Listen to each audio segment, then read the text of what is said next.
Hello everyone, welcome back to my channel.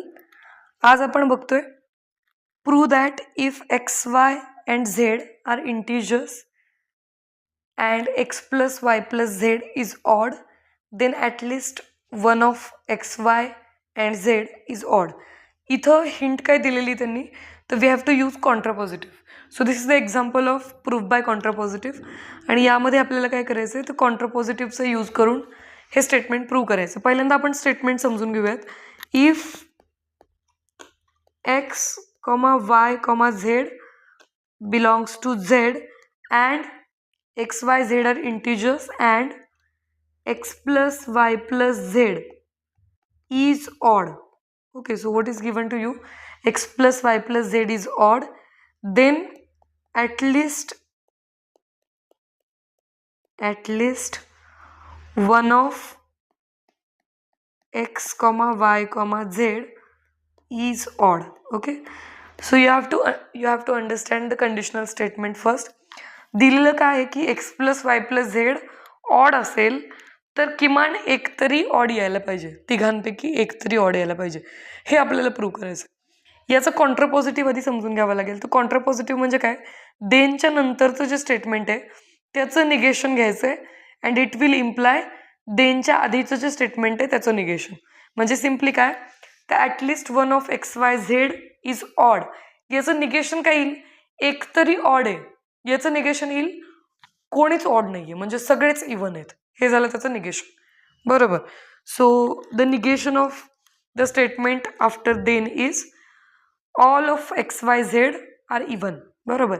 आणि जे देनच्या आधीचं स्टेटमेंट आहे त्याचं निगेशन काय येईल, X plus Y plus Z is odd, त्याचं निगेशन येईल X plus Y plus Z is even. So simply the contrapositive of the statement written in apostrophe is contrapositive is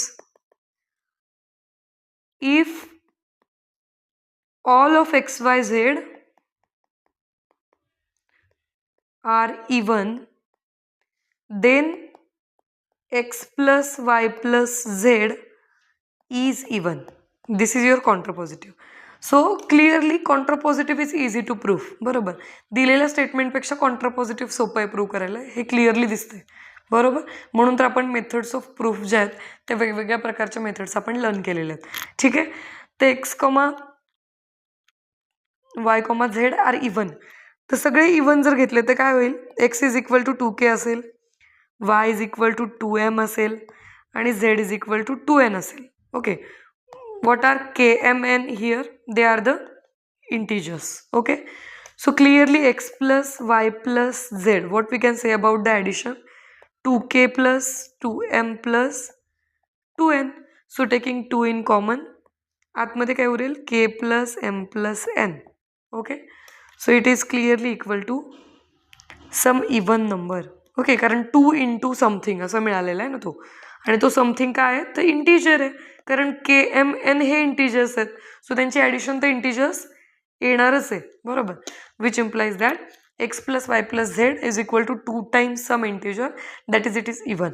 and this is what we have to prove, which implies that X plus Y plus Z is even.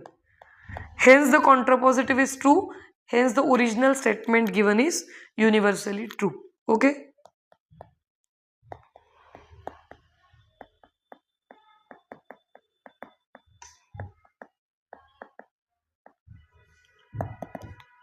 Hence proved. Okay. Hence proved. तर अशा पद्धतीने तुम्हाला examples दिलेले असतील ज्यामध्ये contrapositive जर calculate करायचं असेल तुम्हाला, किंवा कॉन्ट्रापॉझिटिव्हचा यूज करून जर प्रूफ द्यायचा असेल, तर तुम्हाला तिथं कंडिशनल स्टेटमेंट गिवन असतं.